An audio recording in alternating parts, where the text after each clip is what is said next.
Bonjour à tous, soyez le bienvenu à cette prière du matin.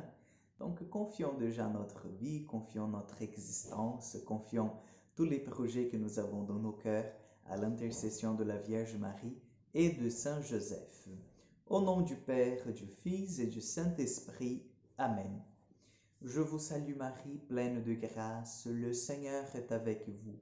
Vous êtes bénie entre toutes les femmes, et Jésus, le fruit de vos entrailles, est béni.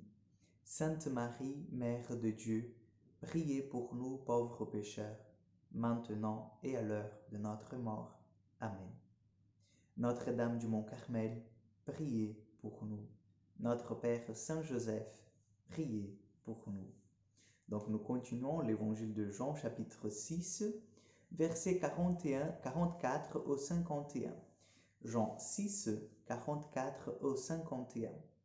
En ce temps-là, Jésus disait aux foules, « Personne ne peut venir à moi si le Père qui m'a envoyé ne l'attire. Et moi, je le ressusciterai au dernier jour.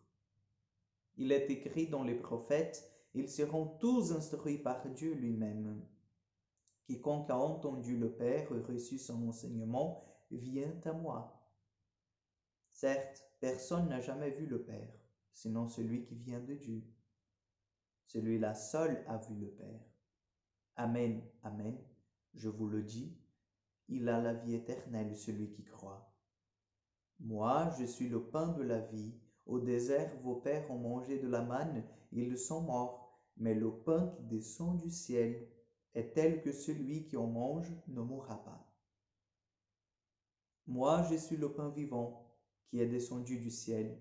Si quelqu'un mange de ce pain, il vivra éternellement. Le pain que je donnerai, c'est ma chair, donnée pour la vie du monde. Acclamons la parole de Dieu. Le pain que je lui donnerai, c'est ma chair donnée pour la vie du monde. Le Seigneur, dans sa toute-puissance, dans sa beauté, ne s'arrête pas au sacrifice de la croix comme don suprême à chacun de nous, mais il continue à se donner par le sacrement de l'Eucharistie. Nous allons beaucoup parler sur l'Eucharistie. Nous avons déjà beaucoup parlé sur l'Eucharistie et nous allons continuer en fait à parler sur ce sacrement d'amour. Parce que c'est justement cela. Le sacrement de l'Eucharistie, c'est le sacrement de l'amour du Seigneur pour chacun de nous et aussi de notre amour pour lui. Parce que lorsque nous recevons le sacrement de l'Eucharistie, lorsque nous devenions un avec le corps et le sang, la divinité du Seigneur, nous avons cette possibilité de démontrer au Seigneur, de lui dire, de l'exprimer en fait, tout notre amour.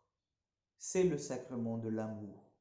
L'Eucharistie est vraiment ce sacrement qui vient embraser nos cœurs, qui vient renouveler nos forces, qui vient nous donner en fait cette vitalité d'avancer vers la vie éternelle. Vous voyez? Donc le sacrement de l'Eucharistie, ce n'est pas en fait un rafraîchissement pour que nous puissions continuer notre vie ici-bas en nous battant pour l'argent, pour une maison meilleure, ou pour ceci ou cela, une voiture.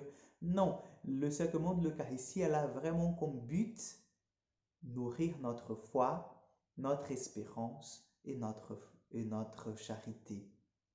Parce que si vous voulez, ces trois vertus que je viens de vous parler, elles tous ensemble, tous les trois, nous poussent à avancer vers le Seigneur, à devenir de saints, de saintes. Donc le sacrement de l'Eucharistie nous pousse vers la sainteté, nous conduit dans la voie de la sainteté, parce qu'il est le sacrement de l'amour.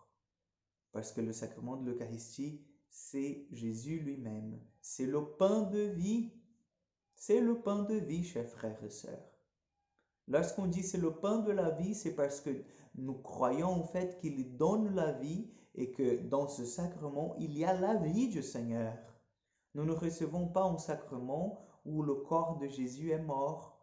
Le pain, le sacrement de l'Eucharistie, nous recevons Jésus vivant, vivant pour toujours. Et lorsque nous communions le Seigneur vivant. Donc il entre dans notre corps il y entre dans notre cœur vivant. Il est vivant, celui que nous recevons. Donc, comme disait déjà un père de l'Église chrétien, devenez ce que vous recevez. Le Seigneur soit avec vous. Que Dieu Tout-Puissant vous bénisse, le Père, le Fils et le Saint-Esprit. Amen. Je vous souhaite une excellente journée et à demain pour encore une prière du matin.